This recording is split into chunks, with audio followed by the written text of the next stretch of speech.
When I first got to the safe house, I guess I was expecting something more than what I saw. Maybe my expectations were much closer to something you'd find in a holodrama and less a homeless hideout. The place was a basement under a partially demolished metalworks factory.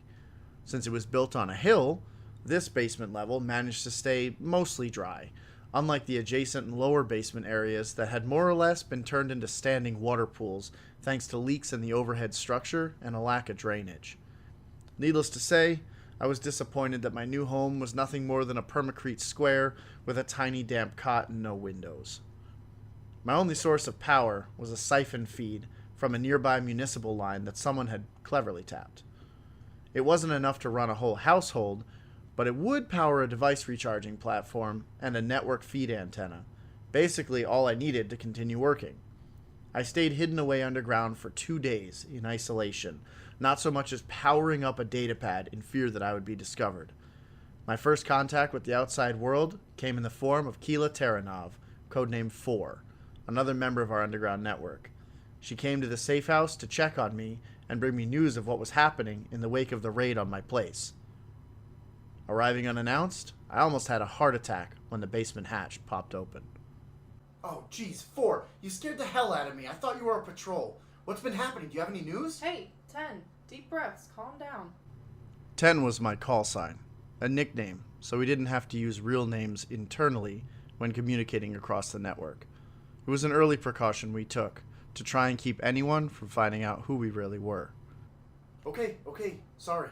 I'm calm. Fill me in. What have you heard? Nothing. There's been no movement since they raided your place. Wait, nothing? No one else got hit? Why just me? We don't know. All we know is that everyone has checked in across the whole network, planet-wide. It was just you. Just... Do you think it was Ari? RE6 is still in contact with several of us. I don't think she gave you away. Someone else must have tipped them off, or, maybe you were sloppy.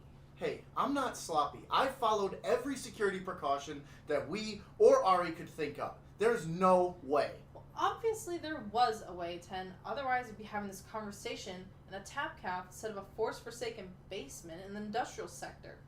Yeah, okay, fair enough. I get your point. But what do I do now? I can't just live here forever. Of course not. You're done hiding, 10. There's no way we can put you back into your old life. But there is another way you could help the movement if you're up for it. Yeah, sure, I'm dedicated. What's the assignment? You're going public. We have enough information now. We need to start waking up the rest of the planet and telling them the truth about what's going on. And at the same time, we'll broadcast it to the rest of the galaxy. I was stunned. We had never done anything like this before. I had never even heard plans to do something this brash.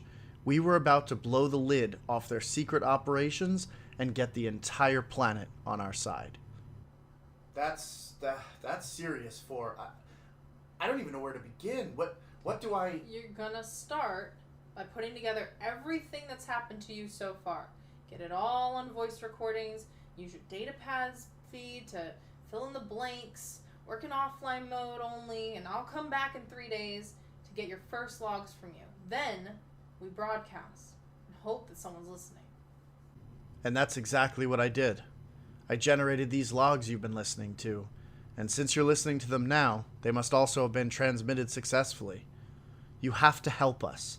Expose the truth. Don't let them take us in silence. If you've heard about unrest and resistance on my world, then please help us any way you can. But if you haven't, then safeguard your own world and pray they don't reach out for you too. They won't be content with just one small planet.